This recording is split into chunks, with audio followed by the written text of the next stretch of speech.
George Galloway, and the mother of all talk shows.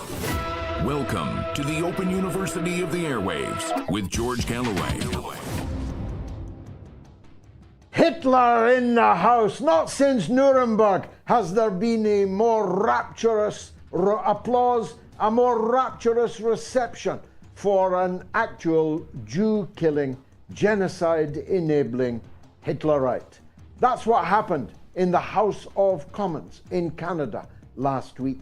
A 98-year-old man was cheered to the rafters, hailed, if I can use that word, because he'd fought the Russians in World War II.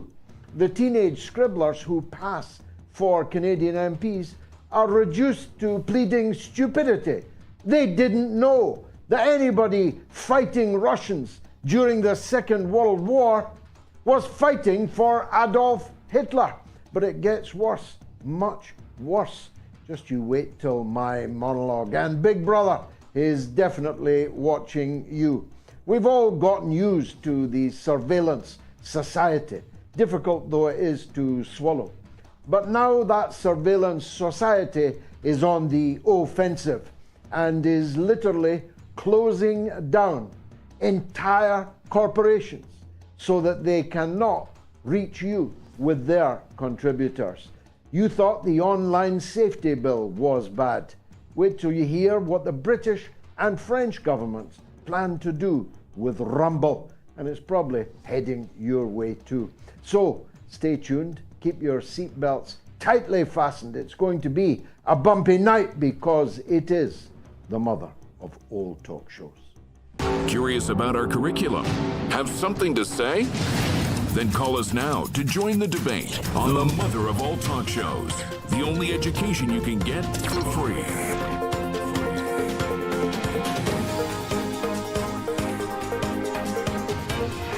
George Galloway, the mother of all talk shows. With George Galloway, the world is our classroom, and you're welcome to sit in and join the seminar. My tweet to draw attention to the rapturous rounds of applause, multiple rounds of applause for a Nazi in the gallery in the Canadian Parliament, obtained something like 6 million impressions and 100,000 responses. And it went around the world and it went around Canada. It had a seismic impact. Suddenly, the man that the entire all-party House of Commons in Canada were cheering to the rafters is now facing potential extradition to Poland to stand trial on war crimes charges. Nothing quite like it has ever been seen before. And I'm very proud of the work that we did to turn this subject around. It will prove to be an inflection point in the war, as I predicted that it would before I addressed the matter on the Mother of All Talk shows on Sunday. And I'll explain why in just a minute. But it gets worse. Not only did the entire parliamentary membership of the House of Commons in Canada rapturously receive this man, who was introduced as having fought the Russians during World War II. You would have thought that even a fool would realize that that must have meant, given he was 98 years old and from Ukraine, that he was fighting on the side of Hitler in the Second World War, when Canada was, of course, making a massive sacrifice of its young men in that war against Hitler. 1 million Canadian volunteers came to Europe to fight Nazism, and many of them lie in war graves in Normandy and elsewhere in Europe. And their war graves were crying out in agony at what the scene was as it unfolded in the Canadian Parliament. You could say it's a strong statement, but Justin Trudeau danced on the graves of these Canadian heroes who gave their lives against Hitler, whilst back home their Parliament was cheering a Hitlerite to the rafters.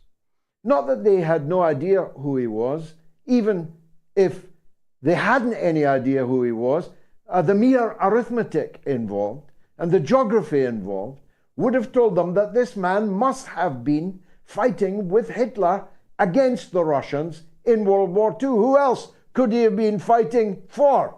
Was he a lone gunman fighting the Russians in the Second World War? But even if that's all they knew, it should have kept them on their beam end rather than up like clapping seals on their feet. But they did know. As a matter of fact, Prime Minister Trudeau met this man before the event. And thus the Speaker of the Canadian Parliament has been thrown to the wolves as a sacrificial goat. The blame does not lie solely with him. The blame lies with two others in the government, at least two others in the government of Justin Trudeau. First, the buck stops with him. He's the Prime Minister. He's the one that's worked himself and the Canadian media and has tried to whip the Canadian people into a paroxysm of anti-Russian hatred, which reached such a peak that anyone would be applauded if they'd fought against the Russians anytime, anywhere. Not thinking that in the Second World War things were rather different. The 100,000 Canadians who gave their lives or their limbs, who gave their blood on the beaches of Juno and Normandy and elsewhere, cry out now for justice. But there's a second person in this frame. The second most important person in the Canadian government. Freeland is her name. She's the finance minister, the deputy prime minister, and undoubtedly saw herself as the next general secretary of NATO. That's right. After the Norwegian tailor departs, Christy Freeland intended to sail for Brussels and the top job in NATO.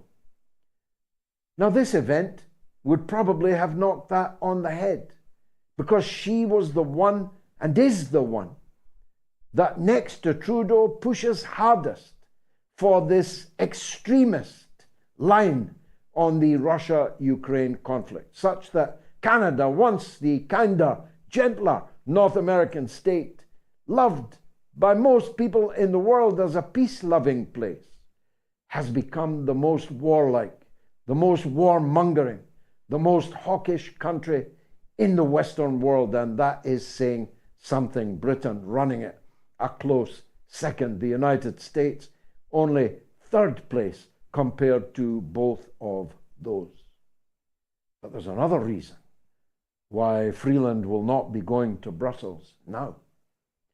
Because I can reveal to those who don't already know that Freeland's grandfather was a Nazi newspaper publisher in occupied Ukraine in the Second World War. He was the mouthpiece for Hitler, the pogroms, the Holocaust, the Waffen-SS, the Holocaust in the East, the mass murder at Babi Yar, the mass murder of Jews, of Poles, of partisans, of Ukrainians who did not want to collaborate with Hitler and the Nazis. She claims not to know what her grandfather did in the war. And if you believe that, I have a bridge here in London I could sell you going cheap. Freeland's grandfather was a Nazi propagandist during the fascist occupation of Ukraine in the Second World War. So begin to ponder this mix. Trudeau, the high-heeled Jack, as I called him, the walking, talking emblem of wokeness, has become such an obsessive against Russia and China that he has lost any sense of perspective. That's the only explanation there can be for meeting with a 98-year-old veteran of the Waffen-SS, the SS that was declared a criminal organization, the whole organization. For those idiots who like to claim that not everyone in the Waffen-SS was bad, there are such people, actually liberal people, now claiming that on social media, but the Nuremberg Tribunal knocks that on the head. The entire SS was declared a criminal organization. Ipso facto, every member of it was, and if they're still alive, is a criminal, a war criminal, because the legion of atrocities, of massacres committed by these people is so long and so unspeakable anyway that before the watershed it is difficult to adumbrate. I just ask you to watch Steven Spielberg's The Final Days about the mass murder of the Jews in Hungary by the SS and the Hungarian Nazis, the Hungarian equivalents of Hunka and the other Nazis in the Galicia division of that Waffen-SS in the Ukraine. These local satellites of Nazi Germany were worse than the mass murderers of the SS. No Jew in Ukraine made it to the gas chambers. They were cut down where they stood. They were thrown into pits and mass murdered in those pits, covered in lime, after the final assassins had walked across their bodies, writhing in the pits, murdering anything that moved, just to be sure. Who did those mass murderings? The Germans stood back and smoked. It was the Ukrainian Nazis that committed the massacre of Babi Yar. Babi Yar, where hundreds of thousands of Jews and others were massacred, was carried out by Ukrainians, the very kind of Ukrainians, now celebrated in towns and cities all over Ukraine, with statues and streets being renamed and buildings called after them. And the kind of Ukrainian that got a standing ovation by every single member of Parliament in the Canadian Parliament just a few days ago. But it gets even worse than that. Do you know who was in the audience? Do you know who gave a standing ovation to a veteran of the SS mass murdering machine? Do you know who was also on her feet, rapturously applauding? That's right. The German ambassador to Ukraine. The German ambassador to Kiev was up on her feet applauding. This is beginning to look like history repeating itself. We've got the official representative of the German government applauding an SS veteran in Canada. We've got German tanks on the ground, burning actually, in the Ukraine, on the Ukrainian steppe where once they invaded and came within a couple of kilometers of Moscow itself. Raus! Raus! Achtung! These words, this tongue, is heard again on the former territory of the USSR. This history is repeating itself. If not for what happened a few days ago, Freeland would have been in Brussels, running NATO. The first head of NATO was a former Nazi general. And the next General Secretary of NATO was going to be the granddaughter of the Nazis' chief propagandist in occupied Ukraine. And so what has happened and why this is an inflection point is that which had been an undercurrent about the Nazification of Ukraine is now burst wide open as a worldwide phenomenon. That's why they've all gone quiet over there. That's why the Twibbons are quietly being removed and pulled down. That's why Western statesmen are struck dumb. Did you hear Sunak or Cleverly or Blinken or Biden condemning what happened in Canada? I did not hear a word from them because, frankly, there's really not much that can be said. The balls burst. It's all out in the open now. That which Putin had claimed and was laughed at, the need to denazify Ukraine, and as it turns out, way more than Ukraine, is now clear and obvious to everyone. All over North America, there are monuments, shrines to Nazis, to members of the SS in Canada, in the United States, and everywhere where these former prisoners of war were sent.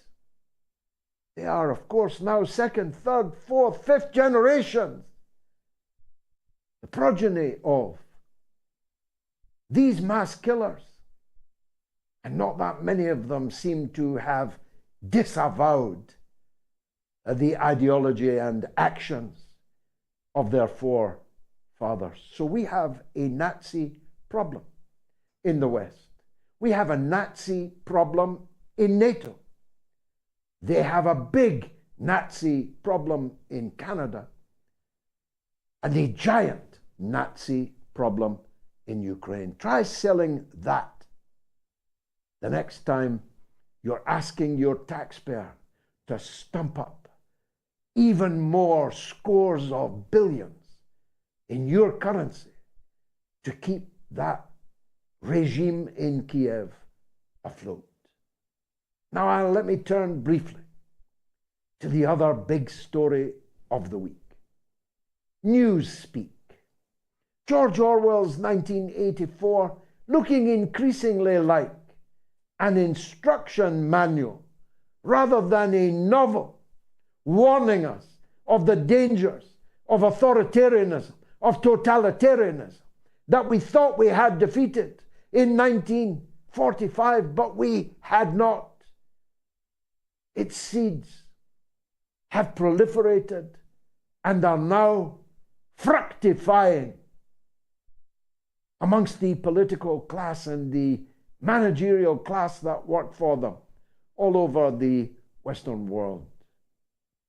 The idea that the OnlineSafetyBill, now Act, in Britain will allow a censor to decide what you can see, not on the television, not what you can listen to on the radio, no, what you can watch on the internet. The internet, the global frontier. that was going to set us all free to find the points of view, the analysis that we felt we wanted or needed in order to make valued judgments on the great issues of the day, foreign and domestic. That internet in Britain is now in the hands of Ofcom, and a woman you've never heard of who can decide to tell YouTube, to tell Twitter or X or Instagram or Facebook or any of the other social media companies, take that down. Take George Galloway's show down. Not because he said anything illegal. Not even because they think it's misinformation. They call it malinformation, which means it might well be true, but we don't believe that that information is in the public interest. And if the social media company refuses to take it down, they will be fined up to millions of pounds for their refusal. And of course, that means they're going to take it down. And so, any day now, some of the people that you follow, that you go to for information or maybe just for an alternative point of view, will not be there because the British state censor has taken them down. Is that what your father fought in the Second World War for? Is that what your grandparents endured the Second World War for? That we, who used to call ourselves the free world, are now amongst the most unfree of them all. And to put a tin hat on it, because Rumble, a foreign corporation, a capitalist outfit, for business reasons, refused to remove he who I cannot name, or algorithm will kill this show. Rumble is about to be banned in Britain. Turns out it's already banned in France. Can you believe it? And if they ban Rumble, how long before they ban Twitter? They hate Elon Musk because he has nailed his colours to the mast. He's for Trump and not for Biden. He's for peace in the Ukraine and not for war. He's skeptical about all these lockdowns and never-ending injections. He can't be relied upon, Mr. Musk. And above all, perhaps, he's returned some semblance, at least, of freedom of speech on his platform. Rumble today, Twitter tomorrow, why not? It's said of serial killers that once they've murdered their first, each subsequent victim is more easily murdered. They get into the habit, you see. The murder of freedom of speech is well underway in this country and almost certainly in your country, wherever you are.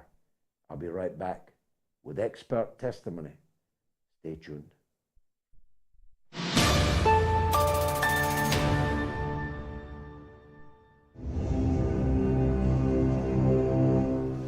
You don't get to call me far right. You don't get to call me that on my own show.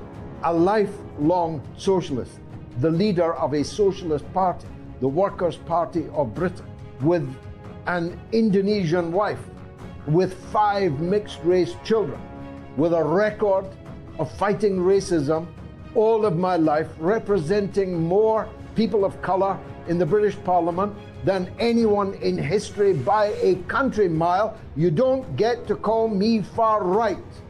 These kind of idiotic insults tossed around by infantile leftists who think that anyone to the right of them is a fascist, is a racist. They are the cause of the crashing and burning of what used to be called the left.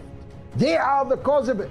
They have discredited leftism with their foolish, idiotic isms and ists and smears that emanate from them like a bad smell.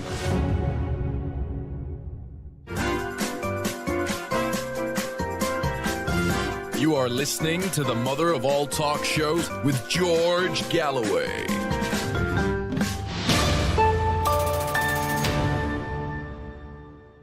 Now we're running a poll. Should Prime Minister Trudeau stand down?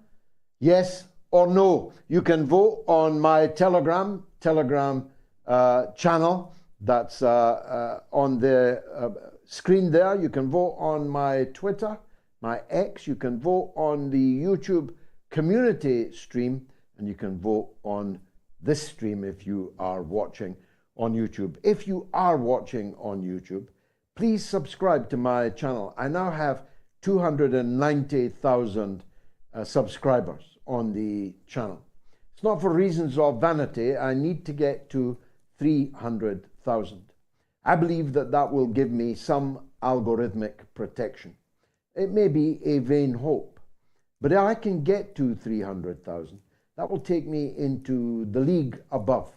So please, if you have not yet subscribed to my YouTube channel, please now do so. And you can also like the show if you're liking it this far. Phone numbers to call if you want to comment on anything that's said or you think should have been said on the show. In the UK and Ireland, remember, it's entirely free of charge. It's 08 08196 5522. 08 08196 5522. In the US and Canada, it is equally toll-free, +1 844 944 3344.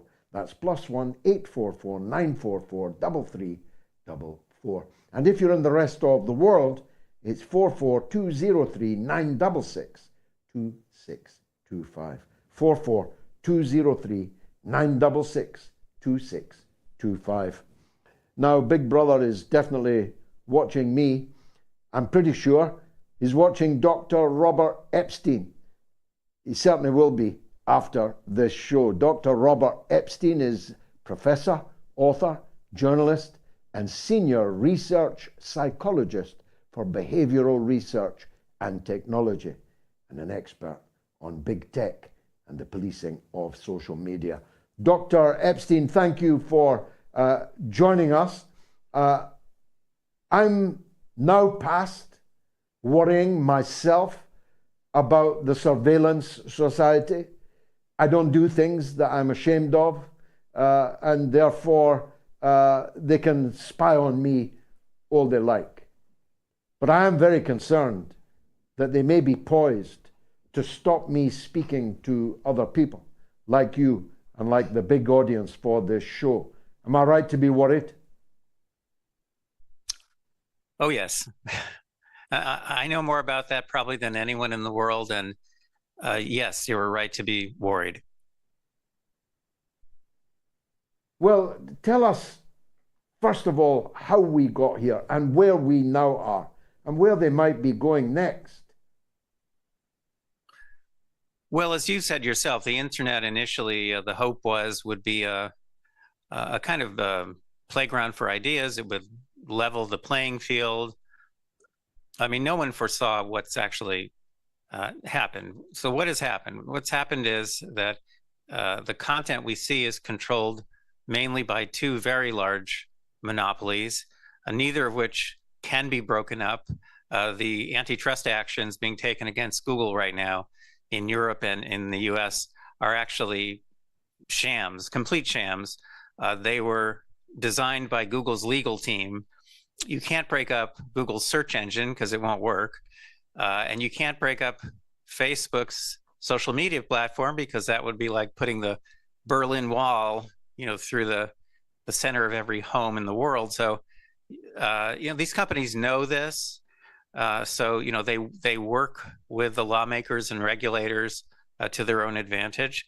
So you end up with very big monopolies controlling content and deciding what now more than 5 billion people around the world can see and cannot see. And you've said this yourself, and I know you're concerned about that, and you're worried about your own presence being suppressed on the internet.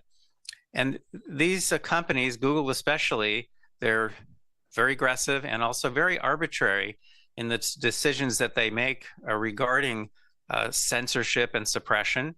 And they do work closely with governments. And unfortunately, the new law that just went into effect in the EU and the law that might be going into effect in the UK, they create a closer tie, closer than it's ever been, between the big tech companies, the big tech monopolies, and governments. So the tech companies become kind of agents of change for the governments. No matter how you look at this, it's a dire situation. Back in 1961, President Dwight D. Eisenhower, by the way, was head of Allied forces in World War II, but this was his last speech as president. He talked about the rise of a military-industrial complex. He was concerned about that. People still repeat that phrase quite a bit. But in that very same speech, people don't know this, but I went back and read it. In that very same speech, he warned about the rise of a technological elite that could someday control public policy without people's knowledge. Well, the truth is the technological elite are now in control. How do I know about all these things? Because I have been using very rigorous scientific methods for more than 11 years to study the new powers that these tech companies have to shift people's thinking and opinions and votes. And I've developed a possible solution, a way to make these companies accountable to the public for the first time.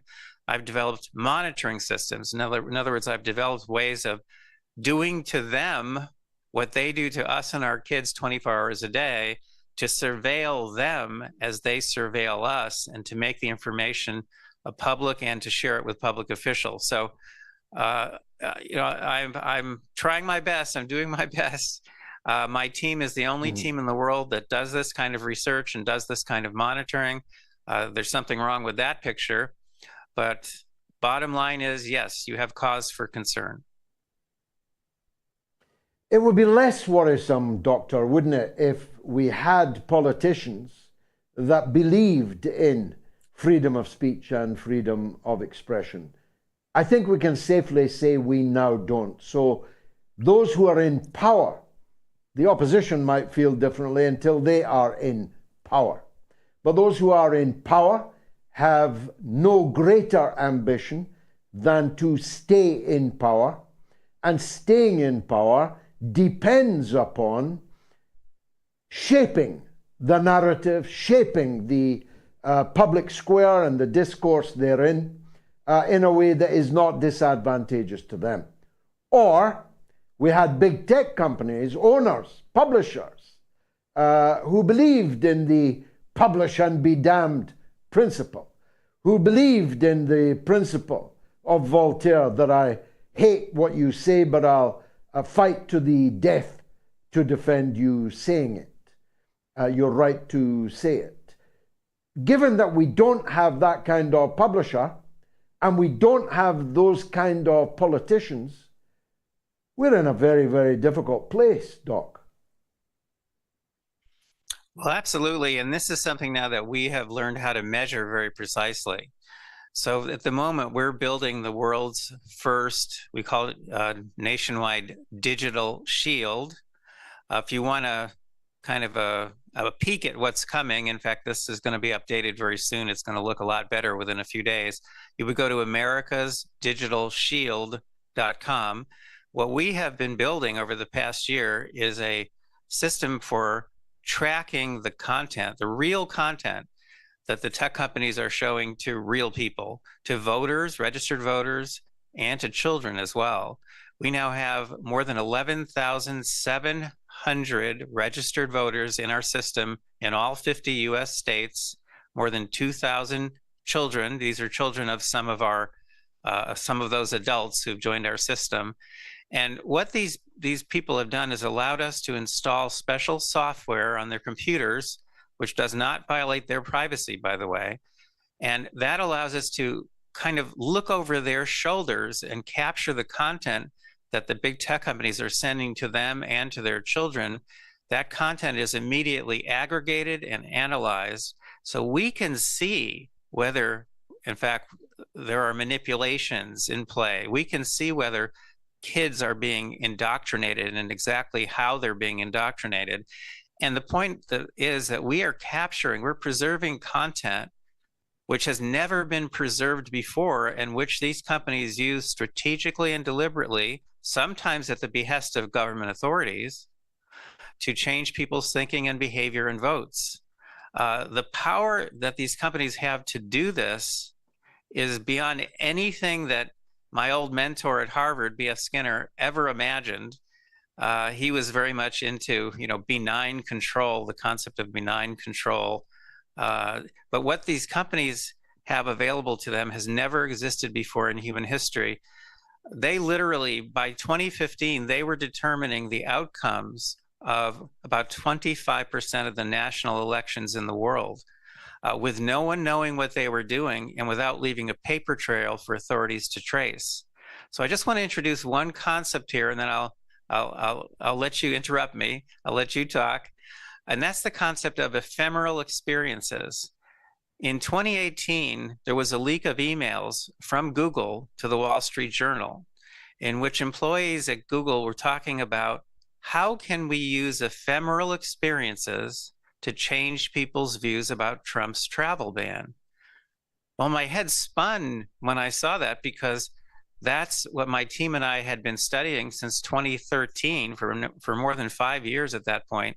And we had been learning in our experiments that by manipulating ephemeral experiences, these fleeting experiences we have online, like search suggestions that are being flashed at you while you're typing a search term, the search results that appear in the list below, the ordering of YouTube videos on YouTube, the up next video that plays automatically if you do nothing. All of that is ephemeral, which means that it's generated on the fly just for you. It disappears, it's stored nowhere, and no one can go back in time and preserve it. It's the ideal tool for manipulating the masses worldwide. And that's what we have learned now, not just to study and quantify, but we have learned to preserve it. Believe me, these companies never imagined that anyone ever would figure out how to preserve that kind of content, archive it, analyze it. They never imagined that. And so they're quite unhappy with me and my people, quite unhappy with us. But meanwhile, we are forging ahead, and we now have almost 12,000 field agents, all registered voters in all 50 states. In recent months, we have preserved more than 45 million. We crossed the 45 million mark yesterday. 45 million of these ephemeral experiences, and we have been identifying the bias and the manipulations that these companies are using to shift people's thinking and opinions and votes. Now, they can't affect everyone. They're affecting the people who are undecided. But think about it. In an election, it's the people who are undecided who determine who wins, especially in close elections. And Google knows exactly who those people are, and they are using these techniques strategically and deliberately to shift votes. We know in 2020 that Google shifted more than 6 million votes to Joe Biden, whom I happened to support at the time. But still, I object to the fact that a private company that's not accountable to the public can shift that many votes. If our system is shut down if we can't find sufficient funding to keep it going and growing, if we shut down in the next few months, the 2024 election in the US, the presidential election, the outcome will be determined by Google. They will be able to shift in that election between 6.4 and 25.5 million votes. And again, if there's no monitoring system in place, they'll do it without anyone knowing what they have done and leaving no paper trail whatsoever for authorities to trace. Well, you're definitely doing God's work. I doubt if Elon Musk could be so described, but he is, I think, undoubtedly better than the others in that he has, to a considerable degree, though not entirely, freed his platform from what was the most corrupt relationship between the old Twitter, pre-Elon Musk, and the deep state. I mean, we now know, thanks to Matt Taibbi and Elon Musk himself, some of the heinous manipulation and corrupt dealing with secret security agencies and so on that Twitter was involved in before. How much longer will they tolerate that? If they are going to ban Rumble, isn't the ground being prepared for a potential ban on Musk?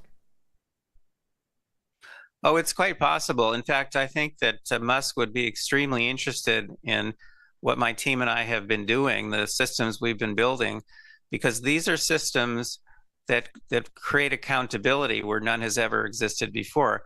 I've simply found it impossible to reach him. I'm able to reach lots of other prominent people, but I've been unable to reach Elon. But he's been speaking out against these companies and the way they suppress content.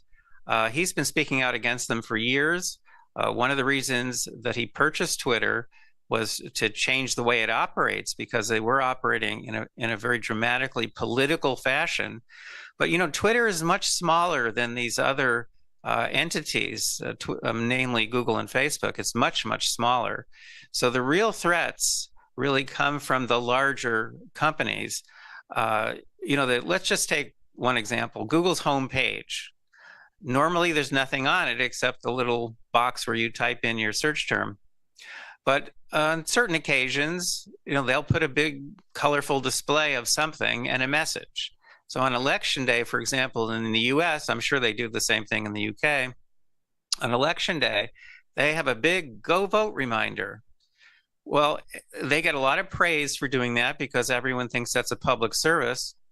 But because we are monitoring, we know it's not a public service. It is a vote manipulation, a very blatant one.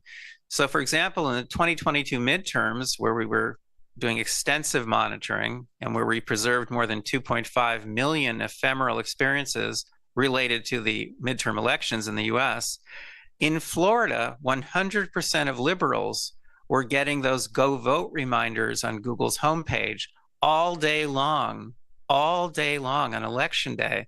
I mean, that homepage is seen in the US alone more than 500 million times a day. Were conservatives also getting those reminders in Florida? 59% of conservatives were getting those messages. 59%. Now, that is an incredibly blatant manipulation of votes.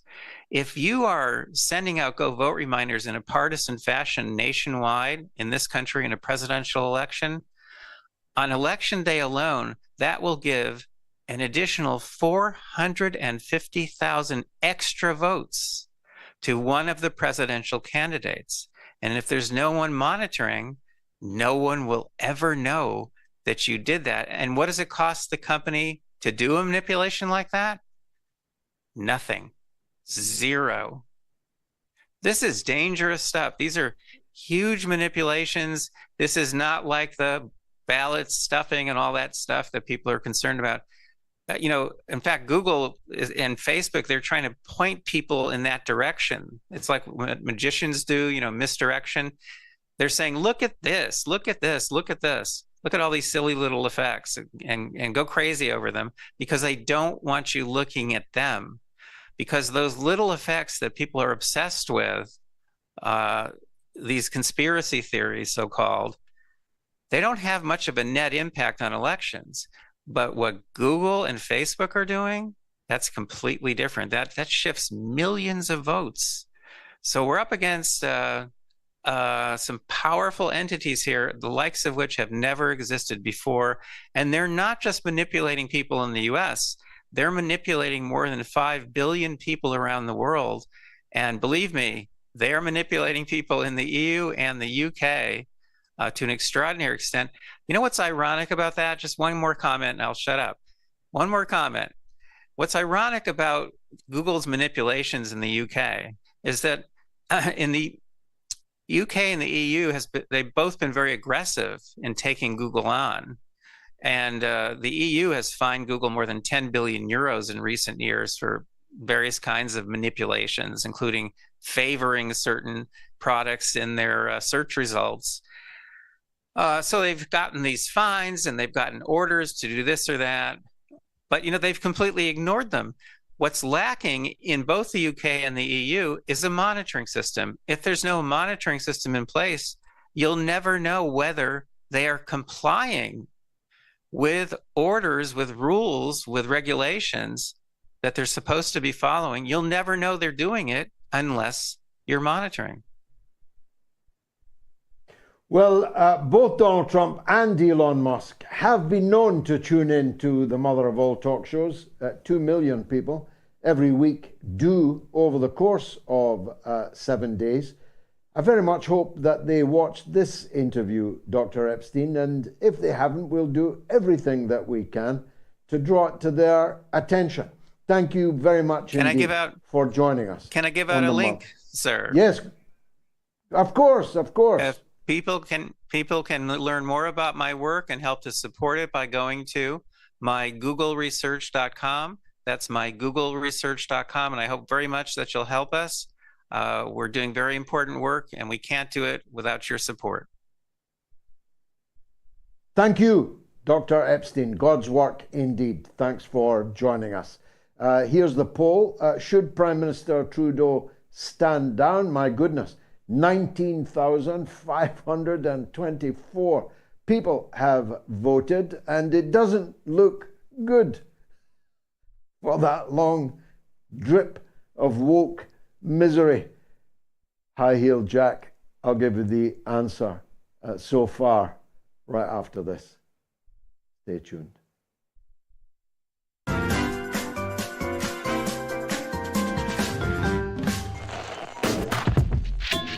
I defy anyone to contradict the point that I just made, that every person alive today was born of woman.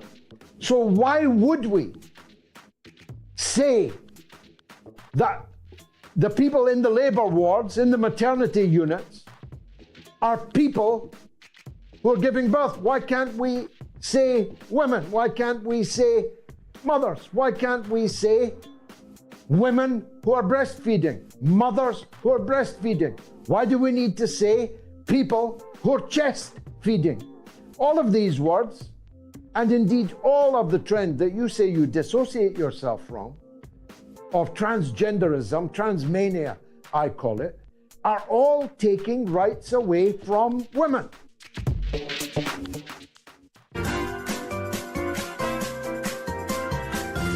You are listening to the mother of all talk shows with George Galloway.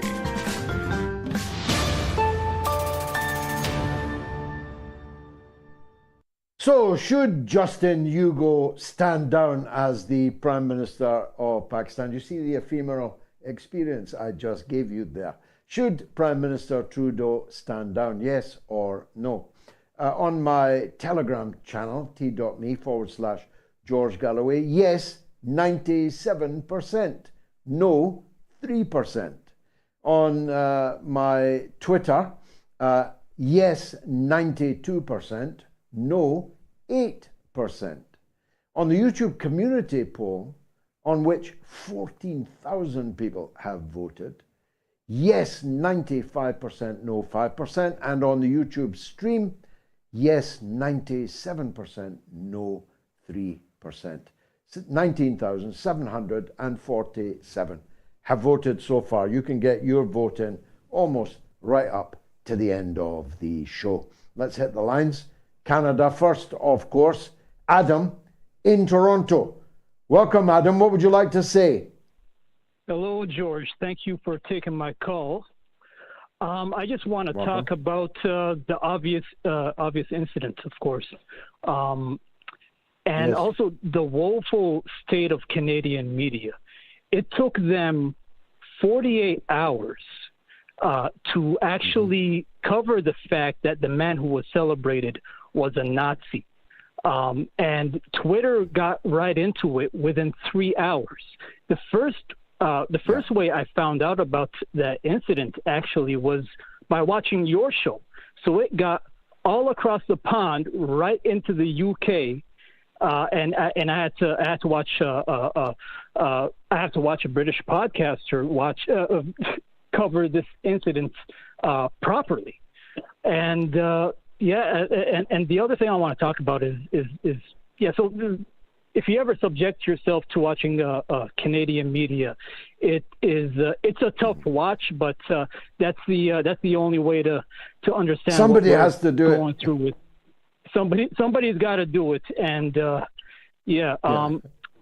other thing was Trudeau's apology. I don't know if you've seen it, but his first appearance after that incident, he did not take any questions, and he gave a very lazy, unworthy apology, and alluded to guarding. He said we should guard ourselves.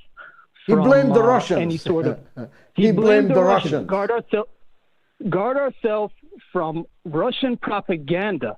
And honestly, what I gotta say is, if you're a Russian propagandist, you got the easiest job in the world. All you got to do is click copy and paste or post your video without context, word for word. That's all I got to say. Thanks for covering this. God bless you, Adam. And I think that the mother of all talk shows played an incredibly important role in making this finally the biggest news story in Canada, one of the biggest that there has ever been. And if not for us, my activity on Twitter and then our show on Sunday night, maybe it would have taken them 72 hours, or maybe they would never have gotten round to it at all. Certainly, in what was an incredibly comparable to 1984 move, the leader of the House on Monday tried to persuade the House of Commons to delete all reference to the entire affair from Hansard.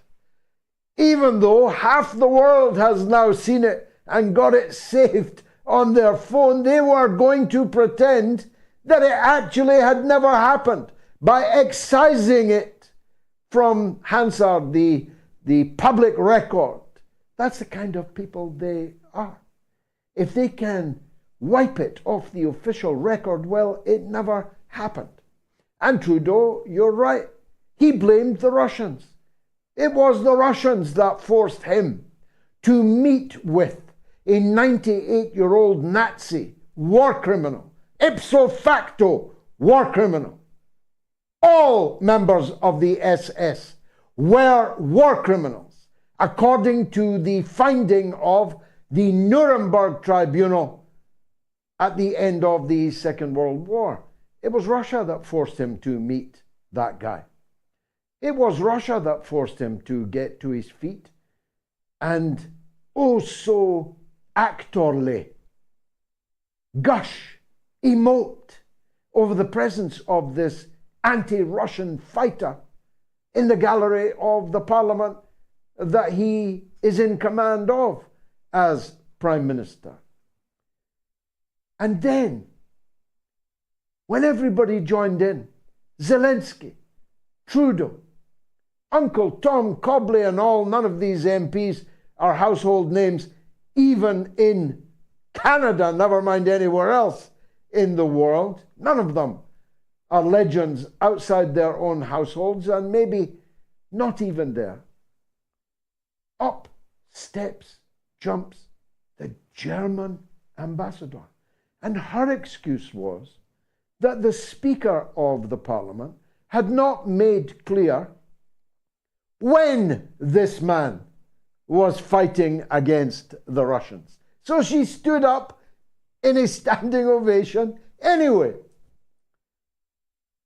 But he was 98. He was a Ukrainian. When do you think he was fighting against the Russians? Scratch a liberal, it said, and find a fascist. That old saw has never been more true than it is today on both the subjects we're discussing tonight. Scratch a German diplomat. What do you find underneath? I think you got my message. An email from June to onair@moats.tv. In your opinion, which country is going down the fastest? US, UK, Canada, Germany, or some other? God keep you safe. June Robertson. Thank you, June. Amen to that. Germany. If you force me to choose, Germany is going down faster than any other country in the world. And Britain would be in second place. Raymond in Swansea wants to apologize. Says I was right. Oh, Raymond, I'm so happy to hear from you. What would you like to say? It's only just recently, George, that following... So I was asked to write to the Home Office by the Welsh Ministry of Justice, given the circumstances. And having done that, they lied about receiving that communication initially and the evidence supported with it, because I'd received electronic communication from them telling me that it had arrived. I was then asked to write to Suella Braverman, which I did as well, to no response, and then the Prime Minister. And it also went to the judge, which I can't really discuss too much, but I wrote directly to a judge in a court of law in respect of all of the above, and neither party has been able to say boo to me. Now, normally when you write things down to the government or to people of that nature who are quite prominent, and I made sure that when I wrote that, I was very honest, I was very concise, and I was also very challenging given the circumstances, thinking that obviously if you're the Home Office, then you are obviously going to be held to a higher standard than everyone else, because obviously you're holding everyone else to a standard yourself. But the lack of integrity, honesty, cowardice, for me, is completely off the scale. And having argued with you historically in respect of certain issues, I think I was quite naive in thinking that, maybe based on my own time served in the forces. You're not sort of, you are indoctrinated to a degree, do you see what I mean? But you obviously fly your own colours, like, do you know what I mean? No, I'm not indoctrinated. I'm not indoctrinated by anyone. In fact, doctrine is quite foreign and alien to me. The concept of dogma, which is often what doctrine becomes, is definitely alien to me. I am very clear in principles, and I hold the same principles I did as a teenager. I have not changed them one iota, and I will take them with me to my grave, but I'm very flexible in tactics, in dealing with people, in dealing with all kinds of different people, in working with people with different principles and different points of view. I'm no dogmatist. I'm not doctrinal in that sense at all. I know what my principles are. I work and hope one day that they will come to pass, that they will prevail, that society will be ordered along the lines in which I believe. But I take each issue as it comes, and I'm able, therefore, to ally with you or anyone else who may have entirely different principles to me, as long as we agree on that one thing. And there's clearly an order of importance of issues, at the top of which is war or not war, is nuclear holocaust or not holocaust, is freedom of speech, from which all other freedoms flow. These are my most important principles, although I have others, as Groucho Marx also said. Now, an email from another Raymond. The threat to free speech is very real. However, they do have a fight on their hands if they expect to shut up the mother of all talk shows. Together we will be heard. Keep the faith, love and luck.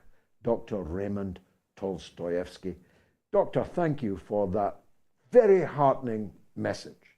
I am turning my mind to what we're going to do if the grim reaper of censorship does come for us. It's not rocket science, you know. We can all stay in touch as long as we box clever. Let me take a quick break before I interview the leader of the People's Party of the United States of America. Big title. He's a very, very smart boy. Let's talk after the break.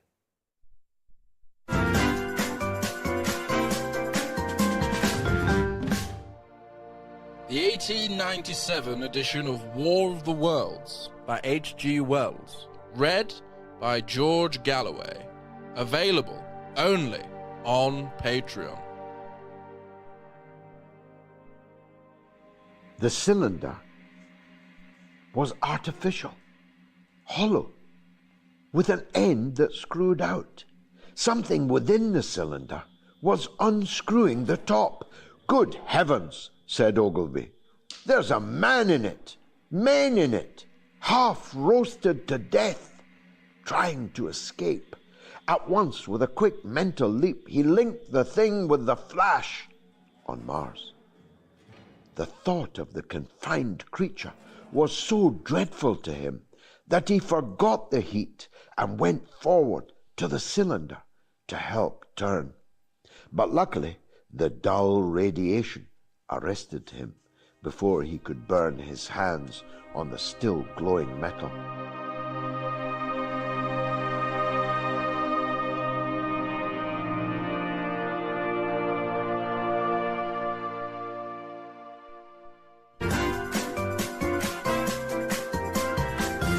You are listening to the mother of all talk shows with George Galloway.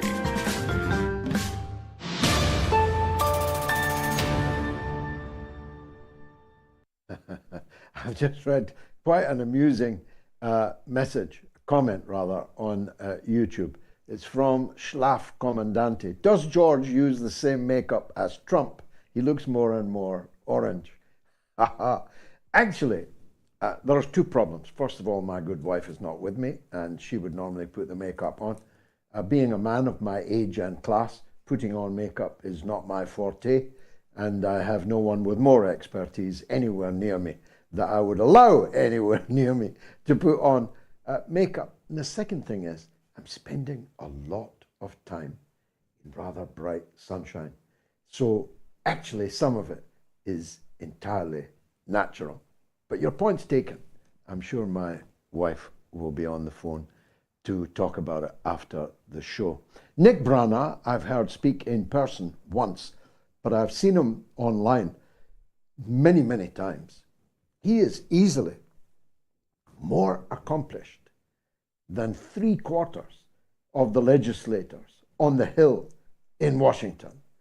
And if he had applied himself to the dark arts of skullduggery and sycophancy, he might well already have been on the Hill.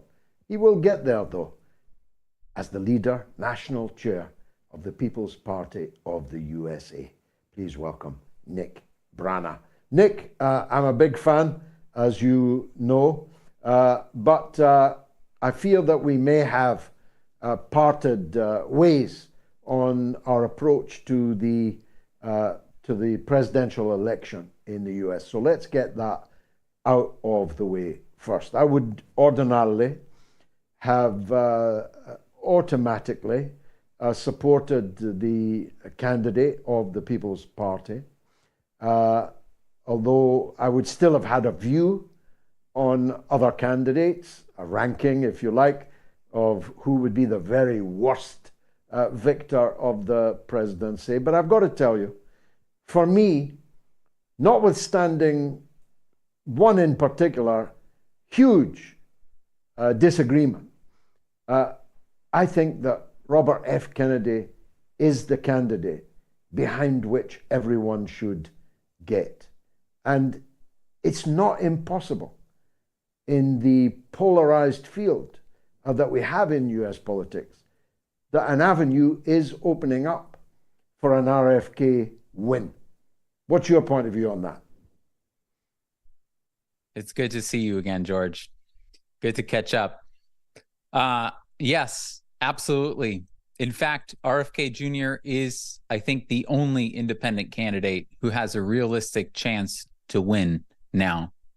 Robert F. Kennedy Jr. has been talking recently about whether he will mount an independent run for the presidency or run with a third party as a result of the insane Democratic Party rigging that is happening in his election that exceeds even the rigging in the Bernie Sanders election.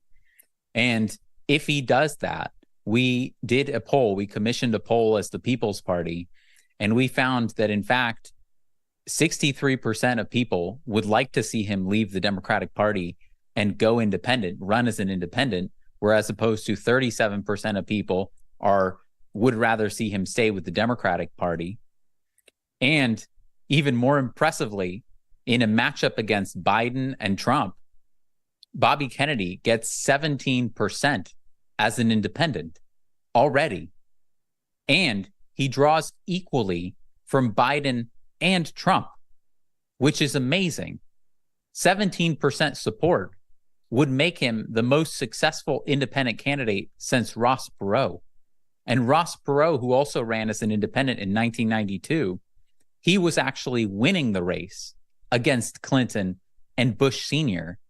with 37% of the vote to their 24% each. He was a full 15% ahead as an independent on the ballot in all 50 states to the two establishment candidates until he dropped out for a few months and then from July to October and then re-entered. But had he not done that, he probably would have won that race. Bobby Kennedy could do that now. The Democratic Party is a complete dead end for Bobby Kennedy. But if he's able to place the country and the people that he's looking to represent above the political party of his family that he's been his whole life, then he could win. And he is the only person who could do that. And we need to break this cycle, George. Every 4 years here in the United States, there is some progressive or populist who runs with the Democratic Party, who it seems like the first time they generate all this excitement, Bernie Sanders the last two times, but going back decades before that, they get cheated by the party establishment every single time. And every single time they fold right back into the establishment, they endorse the establishment candidate, they fold the movement back into it, and nothing comes of it. We have to break that cycle now. And Bobby Kennedy seems to be realizing that there is no future. He referenced on a podcast a couple nights ago the DNC fraud lawsuit. The Bernie supporters actually filed suit against the DNC in 2017 after the DNC rigged the primary against Bernie Sanders. And they said, you misrepresented the impartiality of the primary. It's in your DNC party charter that you have to give us a fair primary, and we want our money back. Well, the party argued in court. It said, we're a private corporation, and we're entitled to rig the primary, and we'll give the nomination to whomever we want. And so it seems to be dawning on him that the independent path might be the only one. And if he can do that, then we might finally break out of this cycle of jumping from Democrat to Republican, Democrat, Republican, he could win as an independent? Well, Democrat to Republican, Republican to Democrat, with nothing changing. It's not that, if choosing Tweedledee rather than Tweedledum made any blind difference, one could see the point, but nothing changes. It's a uni-party. They have the same foreign policy, they have the same economic policy, there are some hot-button cultural issues, pronouns and the rest that might differentiate one from the other, although each will have a liberal and conservative wing within it, even on those issues. But nothing really changes. And breaking the cycle is what I have long been interested in. Throwing a huge spanner in the works so that those works don't work anymore. And I have never seen a candidate better qualified to be the president of the United States than Bobby Kennedy. I mean, on everything, on the economy, on the environment, on big pharma, on labor issues, and of course, most importantly, overwhelmingly most importantly, his determination to end the forever wars, to stop the United States' headlong rush into what could end the entire planet and the human race. What's not to love, Nick? In fact, he seems to be the only candidate, George, who understands existential risk, both from nuclear war, but also from engineered pandemics and from artificial intelligence. We are simply out of time as a country and as a planet. We're developing technologies that could now wipe us out. Bobby Kennedy understands this. He talks about it. Hundreds of AI researchers signed a letter in May saying that artificial intelligence poses an existential danger to humanity, and yet they're barreling ahead with developing it for profit and raw power without any kinds of safeguards. So we're absolutely out of time. We have to make this kind of change now. The fact, George, that he draws from the Democratic and the Republican parties evenly actually gives him a level of immunity from the spoiler accusations that third parties generally face, because it makes it so that neither party can claim that their supporters are just benefiting, the greater evil by supporting him. I've never seen a candidate that draws evenly from Democrats and Republicans and is extremely popular with independents and non-voters. He could bring in millions of people. 100 million people don't vote in every single election that we have, George, because they've completely given up on the two parties because they understand that nothing's going to change with them. So he has this unbelievable opportunity. Another thing that was amazing that we found when we looked into his support in running as an independent, which this is the first time that somebody has polled him in a head-to-head matchup between Trump and Biden as an independent, we found that he has more support among the general electorate, the American public, than he does in his own party.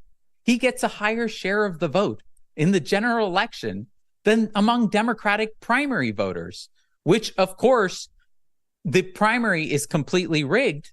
But when you're running with Democrats, what remains of the Democratic Party is unfortunately the people who are watching MSNBC and CNN, who are the most propagandized people in the country. And you're trying to win an election that is already rigged and you're supposed to win a contest among those people. It's ridiculous. But if he goes independent, and he said he's going to decide, actually, George, in the next 2 weeks, by October 15th. So this is a rallying call to everybody. This is our best chance to break the cycle, is to call on Bobby Kennedy to go independent. Write him, tweet him, share it on social media, write into his contact on his website. If you see him on the campaign trail, call on him to do it, because it's either this or it's another dead end. The rigging, that the lengths to which they are going to rig it, is insane.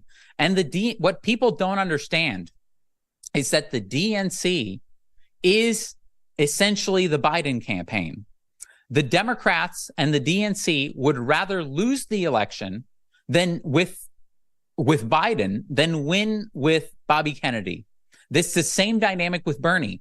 I was lobbying the superdelegates as Bernie's national political outreach coordinator in the 2016 campaign, on his campaign, and I was showing them month after month polls that showed that Bernie was leading Hillary by double digits against Trump in the general election.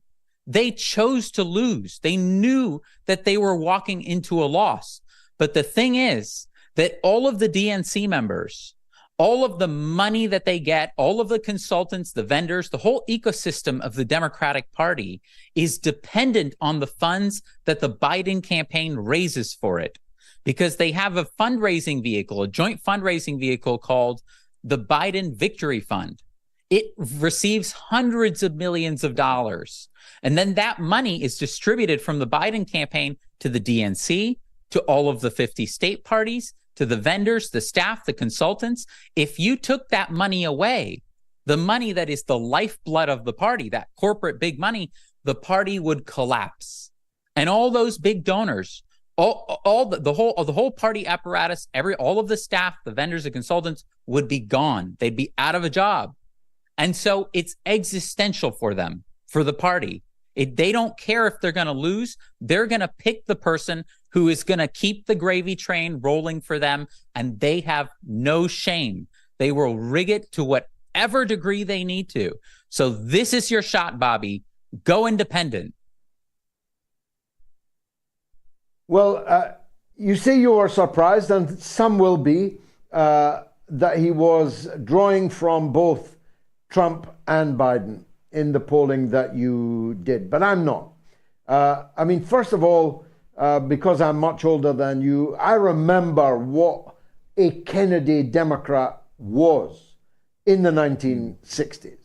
That was his father's pitch.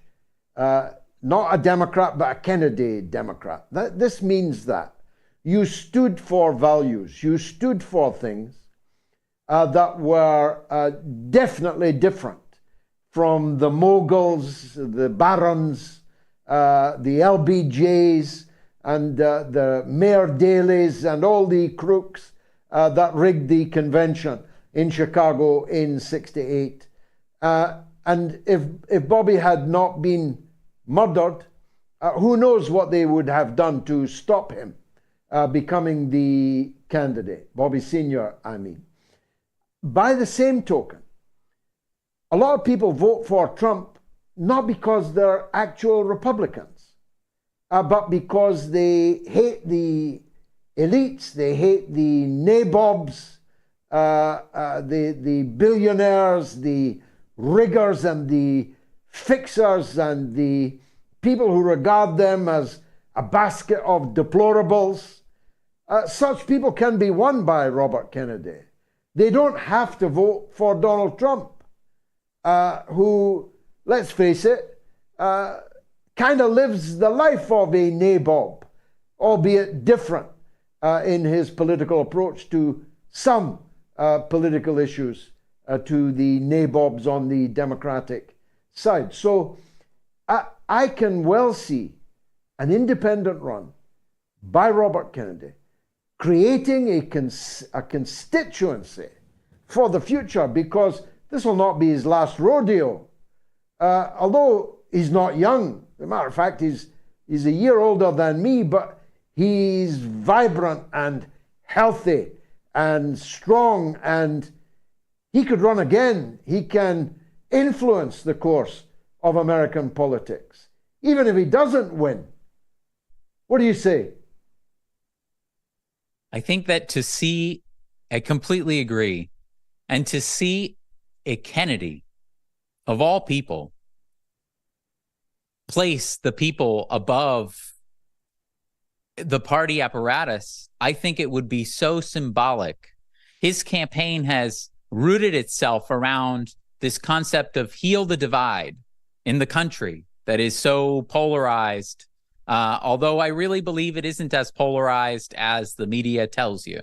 There's a commonality of interest among all of us. We all want to live a good life. We all want to end the wars. We're all outraged by the money that's paying for the social services and the business subsidies in Ukraine while people don't have food to eat here in the United States.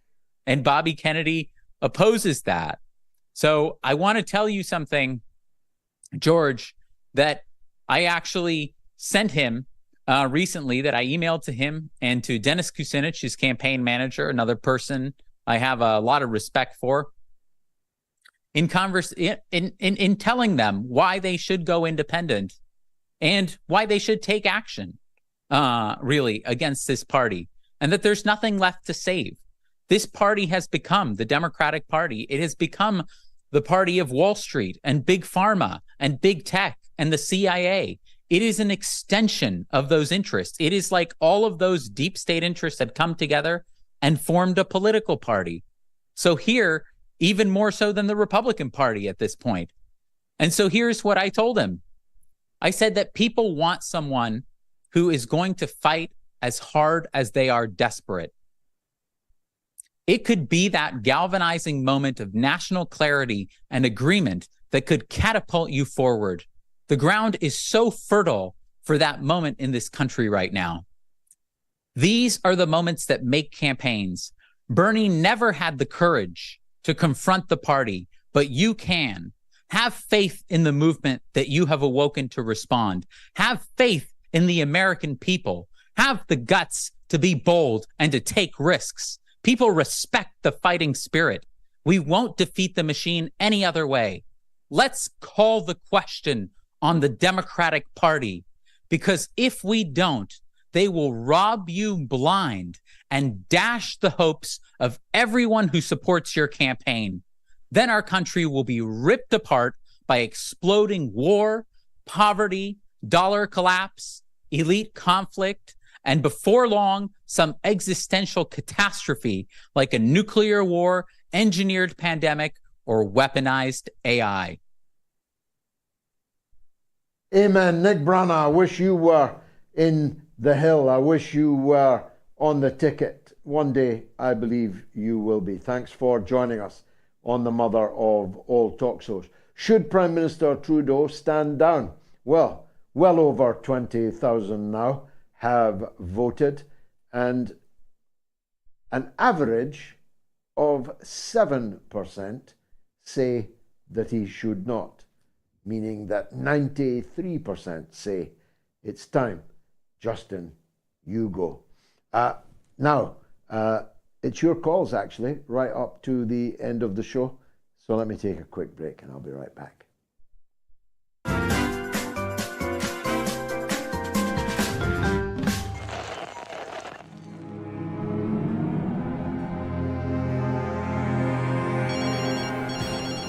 Thank you. Go ahead. During your show in the past, you've often mentioned that Donald Trump would be a much better alternative than Biden, although you weren't a big fan of him, etc. And you said that in all likeliness, if he gets in power, he'll be much more appeasing towards Putin. There'll be less likely of the conflict to escalate. But I have to tell you, I'm not so sure about that.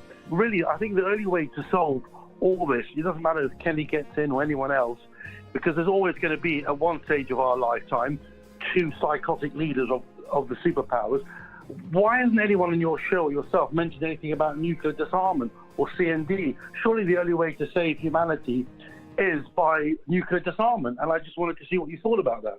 Yeah, well, of course, but how are you going to get that? I mean, does CND even still exist? They could have been leafleting outside every cinema showing Oppenheimer. But of course, they don't have enough people to fill a telephone box. It is the worst example I know of, although the Stop the War Coalition runs it close, of an organization that for its sectarian, internal, political reasons has thrown away its brand. I have not appeared on a Stop the War platform for an entire decade. Not to worry, no to NATO, no to war. Its rival organization attracts exponentially larger numbers of people. They cannot help themselves, these people. These members of leftist groupuscles have it in their DNA that they cannot get along with anybody who isn't exactly like them. And as the number of people who are exactly like them is mercifully tiny, they end up in tiny organizations. So, of course, I'm in favor of the destruction of nuclear weapons. But how are you going to get that? It's a totally utopian slogan to advance at this point in time. I'm just trying to stop the weapons from being used.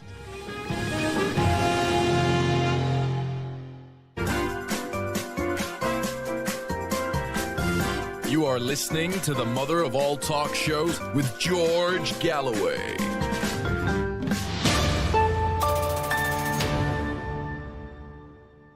Well, as regular viewers know, I'm increasingly dependent on my Patreon supporters, patreon.com/George Galloway. I really do need that support. And it's for the less than the price of a cup of tea in a cafe once a week. So you've got to make up your mind, if of course you've got the means, if I'm worth that cup of tea per week. And if I am, the best way to support me is patreon.com/George Galloway. And 125 or so new people have done so this month, and I'm very grateful to them. And some of them go beyond the price of the cup of tea and become graduates and even legends. There's a schema there that you can see. And one of those is Sheena McKerrell, who's a new MOATS graduate. Thank you, Sheena. I'm very much obliged to you. She says, thank goodness we have you. You give hope to so many people. Thank you. And Mike Bell, who's another new MOATS legend this time, it's the highest level. Dear Mr. Galloway, I feel blessed to be able to contribute to the University of the Airwaves, humbled by your political work and activism. Thank you, Mike. God bless you. Fra Hughes, an old friend of mine from the north of Ireland, says absolutely Trudeau should stand down, but there's not a chance in hell he will, as we all know. There's no honour in the political elite, just sound bites, treachery, backsliding and graft. He may be forced out though, Fra. And Hill, H-I-L, says Trudeau should not only stand down, but also have his head examined for the lack of critical thinking that propels him between doing blackface and rejoicing the good work of an SS Nazi. Canada, do better. I think he's not all there. I've thought this for a long time, that there's a want about Justin Trudeau, this messianic glean of his. Reminds me a lot of Tony Blair, but without the laughs. And so on the go, let me read some YouTube comments. Lucy Adams, has anyone heard the gossip about drugs being found on Trudeau's plane grounded in India? Yeah, a retired Indian diplomat said so. I've no way of knowing if that's true, of course. Now, I'm back on No to NATO duty tomorrow night with a great lineup, actually, of news from the front line, we're calling it. There it is. Patrick Henningsen of the 21st Consortium 21, a terrific speaker and analyst. Laurie Spencer, who's been on the show quite a few times, and a big Robert Kennedy supporter, broadcaster and analyst in the United States. Niall McRae, a trade union officer from England, though he's Scottish, like me, and yours truly. I'll be speaking and chairing that event. It's 8 p.m. UK time, 8 p.m. UK time, tomorrow night on all of my usual platforms. So I do hope that you'll join us. News from the front line. No to NATO, no to war. And Terence is on the line in Oklahoma, on Canada. Terence, what would you like to say? Well, George, do I have a story for you? So DNA memory might be involved in this as well. So my mother is a German Jew refugee who landed in New York in 1940 only because her uncle moved to New Jersey and became a chicken farmer in 1935 after Hitler changed some laws in Germany, right? And then my mother marries a black man, so I'm half black and half white. I was born in New York, praise God, but they're liberal, so they took me to Canada, and I've been in Canada this whole time living an idyllic life. And then all of a sudden, Trump comes down the escalator, and it just, well, red-pilled me, short story. Red-pilled me and had me doing all kinds of research. The next thing that hits me is COVID. And, you know, I have done plenty of drugs in my life. I always followed a code. And all of a sudden, the government is selling me an experimental drug with a 99% survival rate. And I'm like, hold on, wait a minute. Now I'm in a neighborhood where I bought my house, living and paying for it for 20 years, and I'm denied all the services in my neighborhood. So I'm the black guy standing outside the store with my credit card to pay. They'll go in and get what I want off the shelves because I know everybody by name, but I'm not allowed in the store. And then that was the point, George, when the banality of evil hit home, because it's not the police on the block telling you about your mask. It's not, you know, any state official telling you about your mask. It's regular people that started to shame me. And it's January, and I'm standing out in the middle of the cold trying to get a little bit of groceries. So at that point, I really have my head spinning. Then the next thing that happens is the Freedom Truckers convoy. Now, I'm a union man like you, George, retired now, but I come out of the transportation department, and I was invited to go on to this convoy, which I declined. And one night I was watching them on the internet, and it's 3 o'clock in the morning, and they're in the prairies, and it's minus 20 outside, wind blowing, and there's nothing around but thousands and thousands of people. So I said, I'm going to donate $50.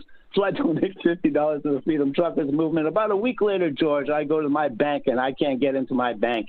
And my bank manager, who I've been dealing with for 7 years, has no answer for me about what's going on with my bank.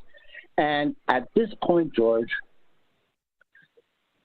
called me paranoid, called me scared. I started thinking about my family history and my great uncle Alfred, who, when the laws started to change and things on the ground became communist, socialist, and they started targeting Jews, he bailed to New Jersey to become a chicken farmer. And I'm sitting in my house in Toronto going, what am I to do? Well, I was born in New York City, so I promptly got my passport.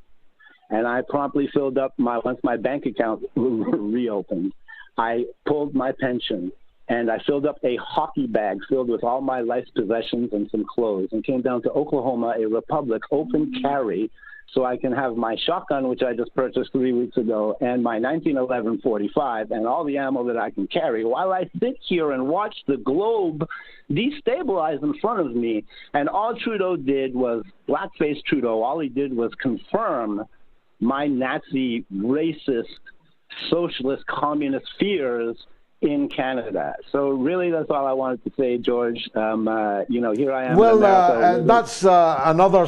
Yeah, well, you've introduced our viewers to another side of life, and now you're an OK and openly carrying, and I hope you'll be OK.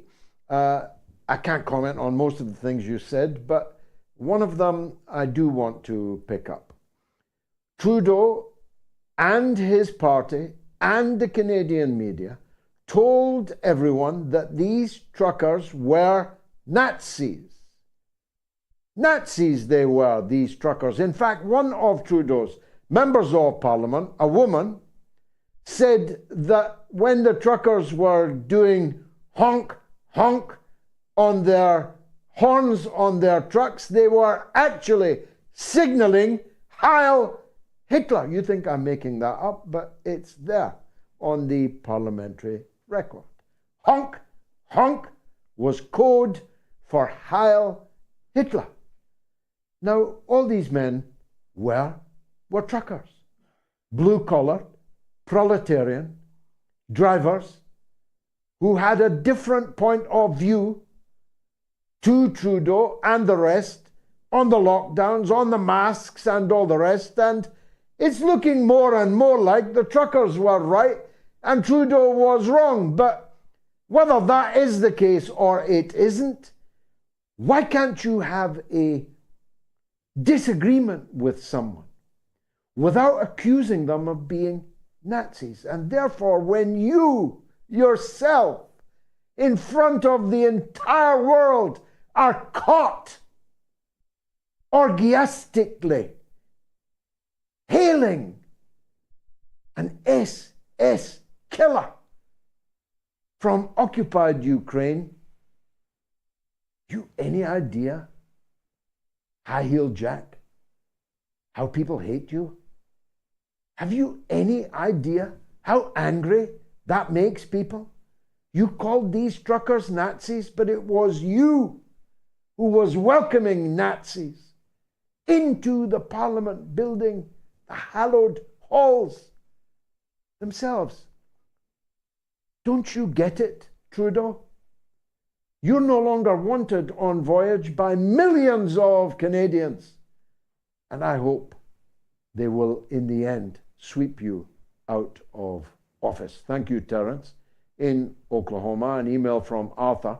I saw earlier today a report from Hindustan News that a Leopard tank was destroyed. Yes, another one. In fact, there's reason to believe that all 10 of the Leopard tanks given by Sweden to the Kiev regime have now all been destroyed. When the Russians checked it out, the driver was still alive, screaming, "Nicht Scheiß, ein Deutscher Mann." Turns out the others were dead, and they were Germans from the German army, the Bundeswehr. The driver died later from wounds, but gave info to the Russians. That's from Arthur Buonamia. Thank you, Arthur.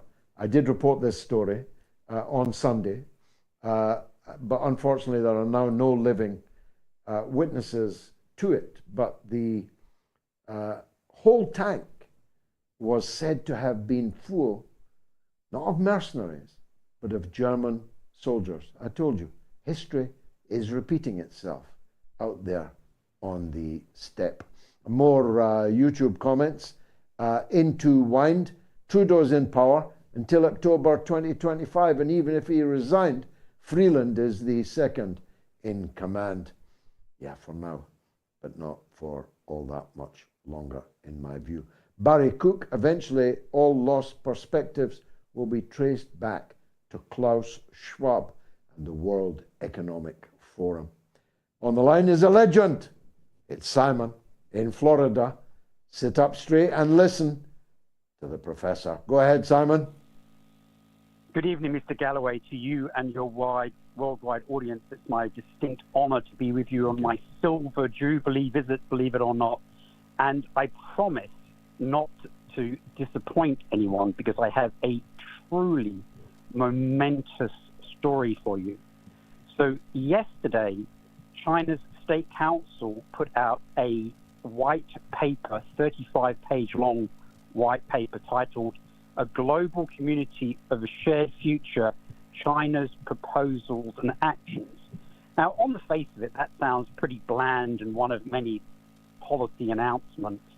But this has to be seen entirely in the light of the speeches over the last 2 weeks from Secretary Blinken, President Biden, and Russian Foreign Minister Sergei Lavrov. Now, obviously, we don't have time, though there is an interesting censorship twist to this story, which I'll tell you at the end.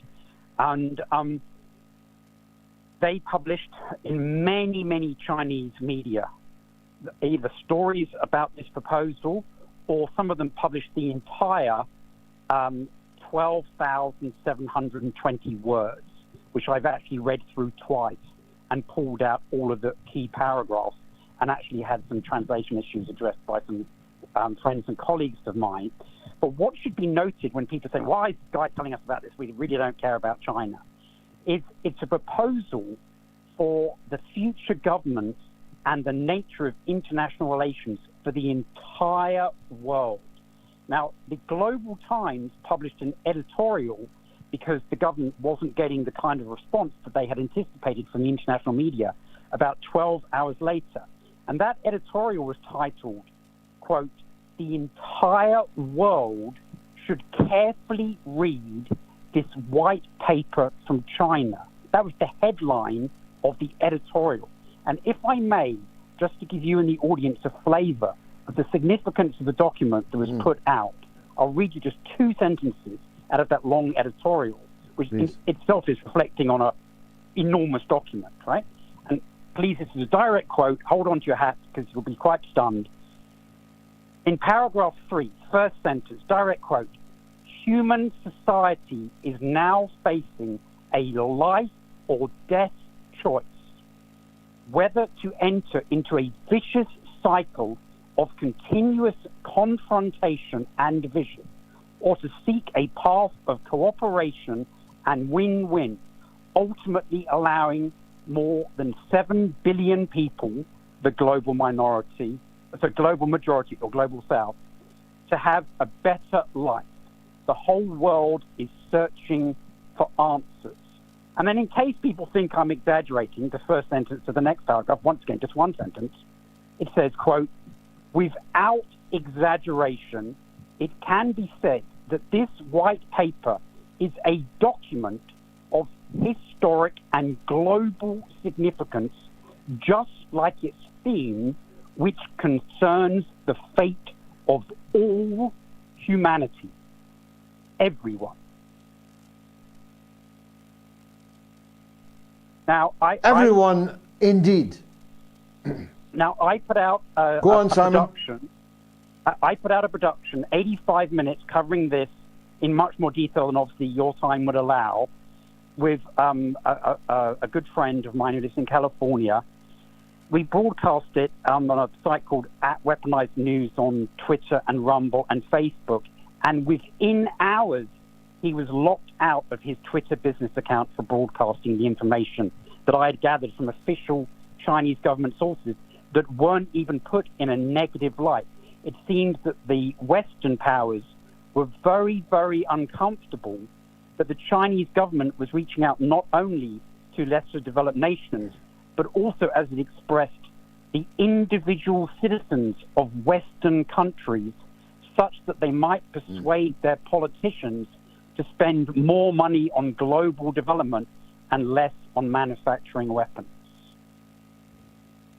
Well, I've no doubt at all that the powers that be don't want people listening to China's warnings about the crossroads on which we now undoubtedly, indisputably stand. We could be at war over Ukraine, over Taiwan, or over both at the same time. Such a war could only, in my view, escalate to first limited and then wider and wider nuclear confrontation. Because frankly, the West doesn't have the soldiers to fight a conventional war against either China or Russia, let alone both at the same time. And so the danger of using what they do have in abundance, namely the kind of nuclear weapons that will in the end destroy mankind, womankind, entirely and forever, becomes irresistible. And we are now at that crossroads. I don't like to sound like Cassandra crying into the wind, but that's how I sometimes feel. Thank you, Simon, in Florida. Let's go back to the lines. Red is in Ontario and our first woman caller, I'm very, very glad to say. Red, thank you very much for joining us. Point you, George. I just got a very high voice, but I am indeed a man. Hate to disappoint you. Okay, I beg your pardon. I want to talk about the hypocrisy surrounding this entire Nazi in Parliament situation.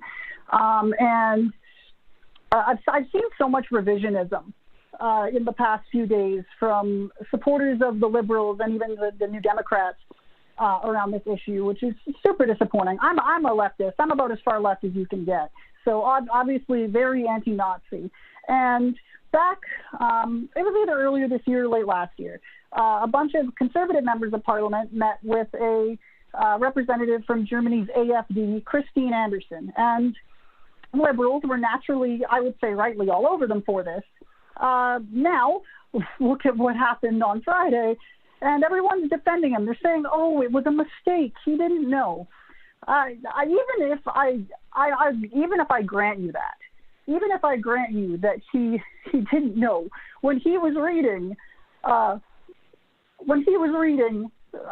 to the parliament, fought against the Russians in World War II, the fact that nobody stopped to consider what that might mean, what there's a good chance that might mean. I really, like, the little faith I had left in Canadian party politics went out the window on Friday when I read that. It's just so absolutely disappointing that apparently, even, again, I'm granting that they didn't know. If that's the case, our elected leaders are a bunch of idiots who apparently haven't studied. Yeah, I mean, that's the, look, Red, that is the problem with that defense. That defense is, I am an idiot. Don't blame me. I'm stupid. I didn't realize that a 98-year-old Ukrainian, whom I was hailing in public as having fought the Russians in World War II, I am so stupid, I didn't realize what that meant. Well, if you're that stupid, you shouldn't be a member of Parliament.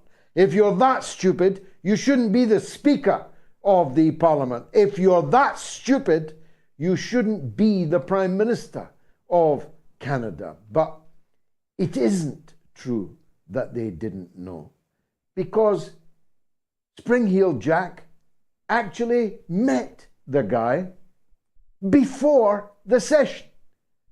Is photographic proof posted by the man's adoring grandchildren. A picture of their grandfather sitting in a wheelchair waiting for his meeting with Trudeau and Zelensky. So unless you're telling me that at no time in that private meeting was it ever asked or ever occurred to Trudeau, hey, wait a minute, this guy was on the German side in the Second World War, then I don't believe it. So I don't believe that Trudeau was the subject or the victim of a mistake by someone else, that he's thrown like a sacrificial goat to the wolves. I don't believe that. But if it is true, then he needs to step down because he's an idiot. An idiot that is so ahistorical, is so historically illiterate, that it didn't occur to him that a 98-year-old Ukrainian that fought the Russians in the Second World War must have been fighting for Hitler. Springtime for Hitler in Canada. Imagine. Adolf, if you're still out there, get yourself down to Ontario, because a hero's welcome might well await you. Daniel James Preston says, I'm Canadian. Thank you for exposing all this to the rest of the world. How on earth will Trudeau and Freeland be allowed to continue now? God bless you, sir. Thank you, Daniel. I don't see how they can continue. Of one thing I'm certain, they say that every cloud has a silver lining. It is now impossible for Freeland to become the next Secretary General of NATO. It would just blow the gaff. Too much. Her grandfather was a Nazi newspaper publisher and editor, justifying the Holocaust, publishing anti-Semitic filth during a Nazi occupation, and you're going to make her the head of NATO? Even NATO's not that stupid. Mandy says, and we were forced to fall out with Russia by our own government. So we may have our lights going out this winter. Pray it's going to be a warm one. Mandate it's going to be a cold one. And you can be sure your lights will be going out unless you are very, very rich indeed. Arthur is on the line in Washington State, USA. Arthur, what would you like to say? Well, first of all, my last name is Buonamia. You had a little difficulty there. It means good friend in Italian. The point I want to make I beg your pardon. That's okay. It's because of my glasses and the writing is so small. I'm sorry. I'm probably the only Italian you'll ever see or hear that can actually play some tunes on a bagpipe. Anyway, so getting back to this, I'm afraid more than I can do. Yeah. That as these elites, I'm afraid as these elites in Europe and over here get desperate over the situation in the Ukraine, that it's not unsurprising that they start bringing out these Nazis from the past in a foolhardy, foolish way to try to create some kind of a universal front against the Russians and Russia, and encouraging Russophobia from whatever corner they can manage to bring it out to. And I think that in the long run, this is a done deal. The Russians will prevail. They have to, because they are, in essence, fighting the neo-Nazis of today. And I hope and I pray that this ends sooner than later, and in order to avoid what could end up being a real Holocaust if it goes nuclear. And those are my thoughts. Well, Arthur, of course, the Russians must prevail. Indeed, are already prevailing. The BBC has just said that the Ukrainian counteroffensive has ended without the hoped for breakthroughs. I haven't read the story yet, but that's the headline.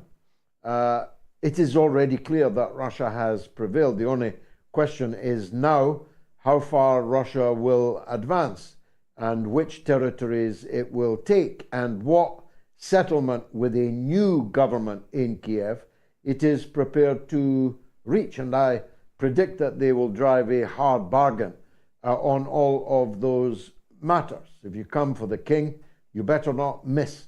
The Ukrainians and NATO came for Russia and they missed, they failed, and they will pay a high price for it in geopolitical terms. The poor Ukrainian people who have been so ruthlessly misused and abused have paid the highest price of all, of course. So the Russians must prevail, will prevail. As I said right from the beginning, a nuclear-armed superpower cannot lose a conventional war in the territory next door to it, by definition. It would, in the final analysis, in extremis, have to use whatever weapons were at its disposal in order to prevail. That would be true for the United States if a conventional war broke out in Mexico, or dare I say it, in Canada, between forces hostile to the United States and the US itself. Just think about it. You know, you don't have to be Einstein to work that out.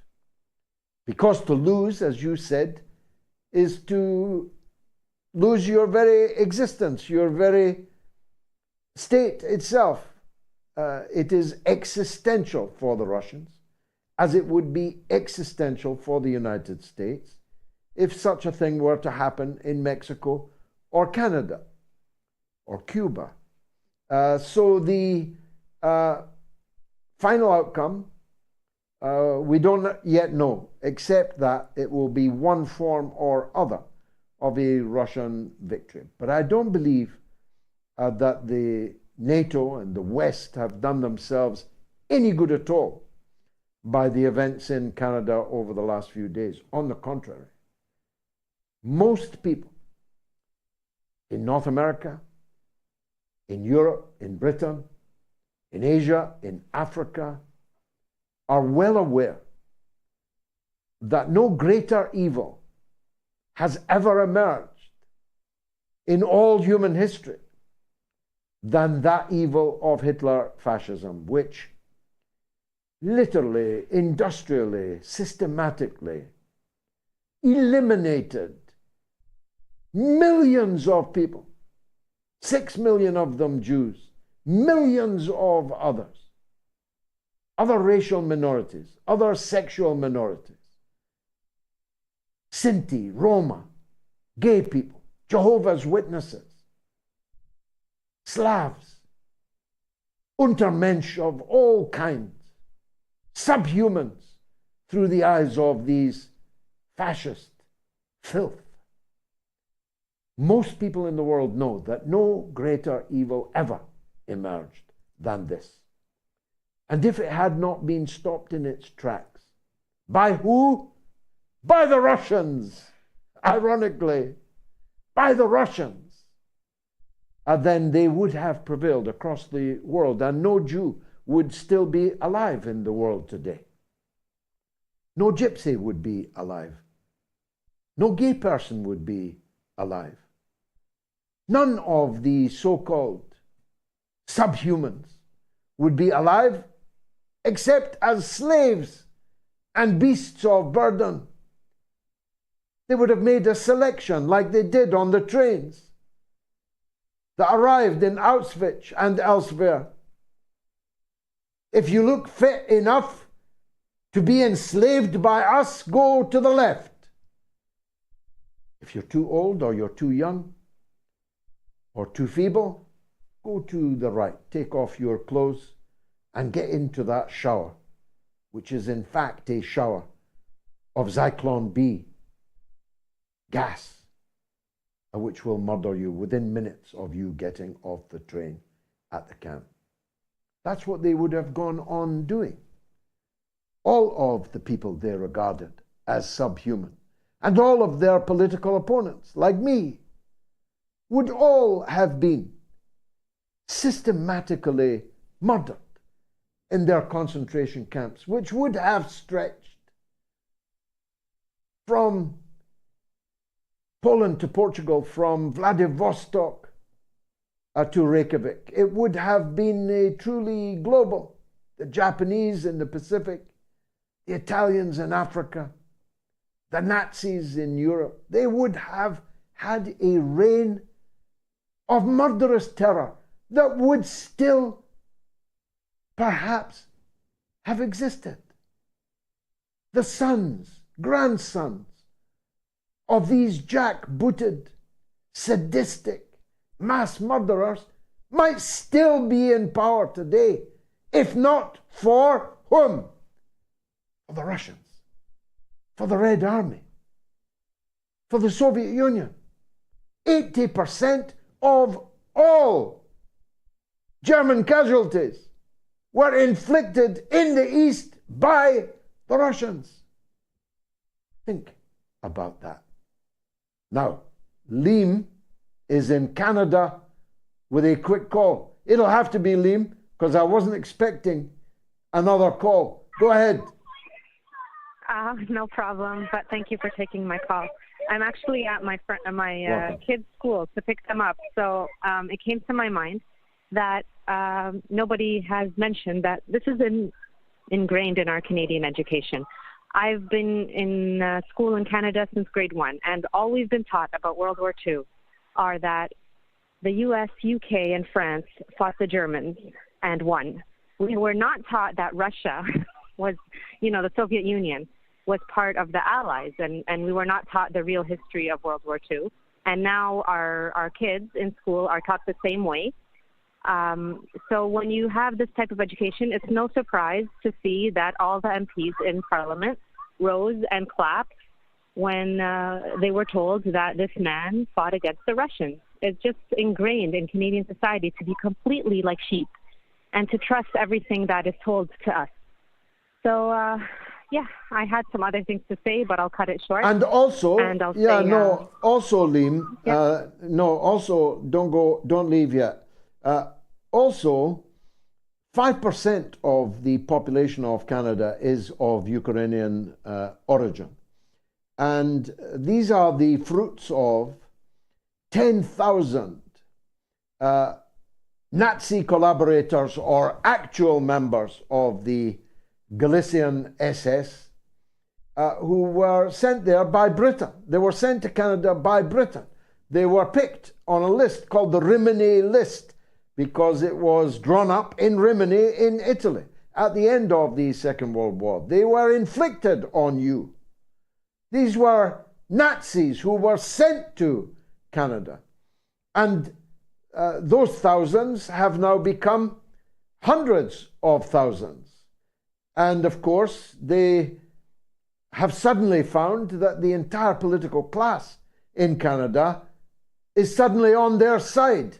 That's also part of it, isn't it? Yes, it is. And another part of our education system that really bothers me is the focus on our nation's history as told to children. We talk in schools about Indigenous rights. We talk about the residential schools. We talk about World War II and the Holocaust. We talk about, Malala, how she was killed by the Taliban. And we don't speak at all about the role of the Canadian Army or the role of the U.S. Army in all of the problems around the world. So I wouldn't be surprised to see most of our population going into this with complete ignorance, just thinking, Russia's our enemy, communism is our enemy, and not knowing anything more than that. And as you said, if Nazis were brought to Canada by Britain, then who do you expect to be in the Parliament? It is remarkable. Liam, if I'd known you were on the line, I would have stopped speaking earlier. I apologize to you for that and look forward to talking to you again. But I need to make space for a legend, Norma in Bristol. Go ahead, Norma. What would you like to say?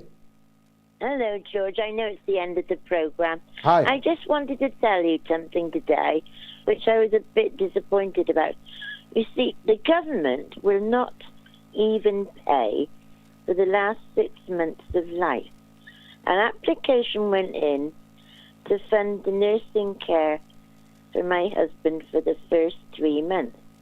After that, I've been told, if he lives another 3 months, or a little bit longer, we will have to pay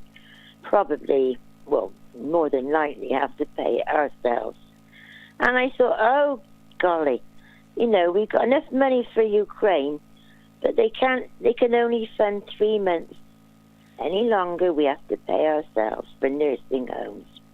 And I was a bit upset, really.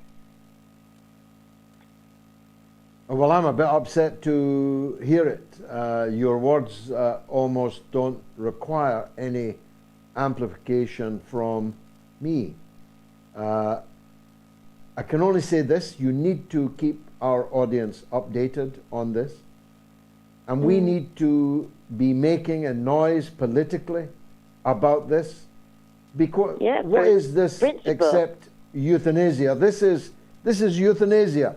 We'll pay for your end of life care, but if you don't die within the appointed time, 3 months. Well, we'll throw you out on the street at the end of 3 months. No, you'll have to pay for it. The street. Yeah, but how do you pay? How does an ordinary person? Well, how does an ordinary person pay? It's over £1,000 a week. £4,000 a month for an old age pensioner called Norma in Bristol. Unbelievable. A scandal. An absolute scandal.